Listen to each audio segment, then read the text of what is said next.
और जो कम उम्र के बच्चे होते हैं 20 से 39 साल के उम्र वाले, उनका शराब पीने के कारण जितनी मृत्यु है दुनिया भर में 13.5%, 13.5%, ये उसने जारी किया वर्ल्ड हेल्थ ऑर्गेनाइजेशन ने। इसलिए लोगों को बताया गया कि कितना बुरा चीज़ है और कितने के कारण जो है कि शराब के कारण मृत्यु, जो गंभीर बीमारियां हैं, टीबी है, HIV है, एड्स है, डायबिटीज़ है, इस सब से ज़्यादा मृत्यु होती है। और विश्व स्वास्थ्य संगठन की रिपोर्ट के अनुसार शराब लगभग 200 बीमारियों को बढ़ाती है। अब आप सोच लीजिए कि एक एक चीज़ लिख करके हम भेज दिए, एक एक चीज़ को लिख करके एक एक घर में लोगों को बताना चाहिए कि शराब कितनी बुरी चीज़ है। कुछ लोग अगर नहीं समझता है तो उसको बताना चाहिए ना कि भाई हम लोग तो यहाँ लागू किए।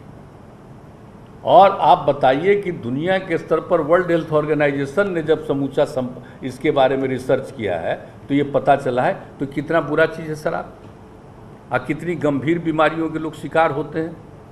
तो इन सब चीज़ों के बारे में पूरे तौर पर लिख दिया गया है, वो चीज़ है। और दूसरी बात है, देश आज़ाद हुआ तो बापू को भूलिएगा, राष्ट्रपिता महात्मा गांधी को भूलिएगा। जब आज़ादी की लड़ाई लड़ रहे थे उस बीच भी बापू ने क्या कहा था, शराब बहुत बुरी चीज़ है, शराब मत पियो।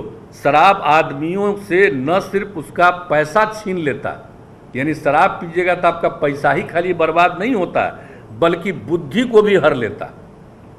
अब आप समझ लीजिए कि बापू ने ये कहा आज़ादी की लड़ाई में, ये उस समय उन्होंने कहा कि ये कितना बुरा चीज़ है कि खाली आपका पैसा नहीं हरता है, आपका बुद्धि को भी ख़त्म कर देता है। ये बापू ने कहा और शराब पीने वाले इंसान हैवान हो जाते हैं। अब आप सोच लीजिए, शराब नहीं पीजिएगा तो खूब बढ़िया रहिएगा और शराब पीजिएगा तो हैवान हो जाइएगा। ये राष्ट्रपिता ने कहा, तो इसीलिए हम बापू का भी लिख दिए। अरे भाई, देश आज़ाद हुआ, आज जिन्होंने देश को आज़ाद कराया, अब उनकी बात है, उसको अगर नहीं माने कोई आदमी तो कितना गंदा है। बहुत लोग अपने को काबिल मानते हैं और ख़ास करके जान लीजिए, हम जब से शराबबंदी लागू किए हैं बिहार में तो सर्टेन लोग तो बिना मतलब का अंड बंड हम लोगों के ऊपर में इधर उधर करते रहता है। बहुत अफसोस होता है कि यहाँ शराब लागू हो गया, वो तो एक अलग बात है। हम तो वही कह देना चाहते हैं कि भाई लागू किए तो 2018 में वर्ल्ड हेल्थ ऑर्गेनाइजेशन का रिपोर्ट आ गया, क्या बुरा चीज़ है। और राष्ट्रपिता को कभी भूलिएगा, अपने बापू को भूलिएगा जिन्होंने देश को आज़ाद कराया, तो उनको भूलिएगा उन्होंने क्या कहा है एक एक चीज़ को। तो इसीलिए हर तरह से इन सब चीज़ों को, और दूसरी ये तो हुआ शराब के बारे में खाली, लेकिन जो दहेज प्रथा और बाल विवाह, इसके बारे में भी लोगों के बीच में हमेशा अलर्टनेस रखना है, जिसकी हमने चर्चा की है। और आप समझ लीजिए, दहेज प्रथा उन्मूलन अभियान, इसके लिए भी हम लोगों ने बना दिया कि ये दहेज प्रथा किसी भी सूरत में, अगर कोई दहेज लेगा, एकदम साफ कह दीजिए, दहेज लोगे हम नहीं जाएंगे शादी में। अब तो अब कर ही दिए हम लोग, फिर पहले भी किए थे, अब भी कर दिए कि जब तक अगर कोई शादी करेगा, निमंत्रण देगा, तो उसको लिख करके देना होगा कि हम दहेज नहीं लिए, तभी जाएंगे। तब देखिए, अब हम लोग के यहाँ जितना आता सब लिख करके दे रहा, लिखित आ रहा। तो आप लोग भी इस बात का ध्यान रखिएगा, जिस दिन आप सोच लीजिएगा कोई लेगा जी, ये सब नहीं करेगा। और बाल विवाह एकदम देख लीजिए कि नहीं होने दीजिएगा। तो बाल विवाह और दहेज प्रथा के लिए भी पूरे तौर पर जो हम लोग का समाज सुधार अभियान है, और शराब पीना कितना बुरा चीज़ है और कितनी आप इससे बहुत लोगों को नुकसान होता है, इन सब चीज़ों के बारे में बहुत ही इसको संक्षिप्त रूप में एक एक बात लिखा हुआ है निश्चित रूप से। और हमने तो सभी अधिकारियों को भी कहा है, और यहाँ से भी सब जगह एक एक घर इसको पहुँचा देना है। नई पीढ़ी के नए बच्चे भी एक एक चीज़ को जान जाएंगे और एक एक चीज़ को जानेंगे और हर चीज़ को देखेंगे। और आजकल तो आपको चलाते रहते हैं ना भाई, सोशल मीडिया चलाते रहते हैं, तो हम तो यही कहेंगे कि सबको मिल जाए तो अपना एक एक चीज़ को लिखते भी रहे, तभी इस बात का प्रचार होगा और एक एक लोग इस बात को जानेंगे। तो हम तो यही कहना चाहते हैं आपको, और एक चीज़ और कह देना चाहते हैं।